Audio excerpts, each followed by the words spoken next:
Welcome everyone to this week's edition of the WyoSports video blog. I'm Robert Gagliardi, Senior Editor of WyoSports, talking about Saturday's game with the Wyoming Cowboys and San Jose State Spartans. And it's kind of well, it's not funny, but 10 days ago, Wyoming's coming off one of its biggest wins of the season at home against Colorado State.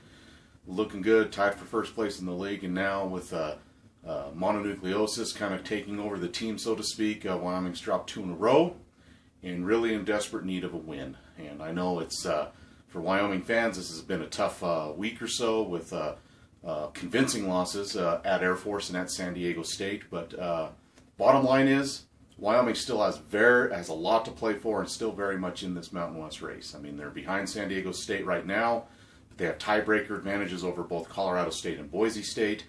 You know, there's still a lot to play for right now. And I think it's important for the Cowboys themselves to realize that. And I think the biggest key in this game, whether they're playing San Jose State, who's 2-21, 2-22, really struggling, hasn't won a league game, or if they're playing the league's best, is this team just has to play as a team. Yeah, without Larry Nance Jr. and his status remains day to day. Be nice to see him on Saturday. I really would be surprised if we did. It's just do what you've done all season. Is play as a team, you know, be locked in defensively, you know, and it doesn't need to be one person who takes over some of the offensive slack for a guy like a Larry Nance or whoever else is out.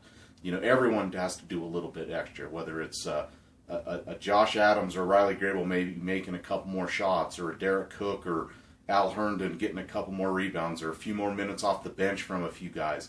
Just continue to do what you're doing and play within the team system. Because if you start getting guys trying to do too much, then everyone can start doing that. And I think that's part of what Wyoming's problems have been over these last couple of games. I think you look at San Jose State, again, with all the struggles they've had, Wyoming beat them by 5 in early January in San Jose. And the way Wyoming plays of slowing it down and things like that, it kind of lends to a lot of close games. I think Wyoming's capable of going out and blowing out a team like San Jose State, but again, the way it plays, I just think it's probably going to be a little closer. But the bottom line is just get a win. Get to that 20-win plateau. Take it one at a time. Cliche, I know. Just get a win and then go from there with the game at Nevada on Tuesday, and then they get about a week off before they get back into it. So get this win at home. Get a little confidence back. Do what you got to do. You got to grind it out, shoot lights out, whatever it takes. Get this win.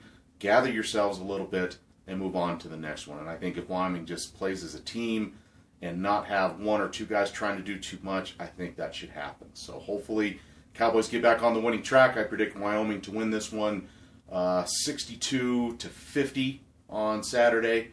Get back in the win column, get a little confidence back. And that'll do it for this week's edition of the WyoSports video blog.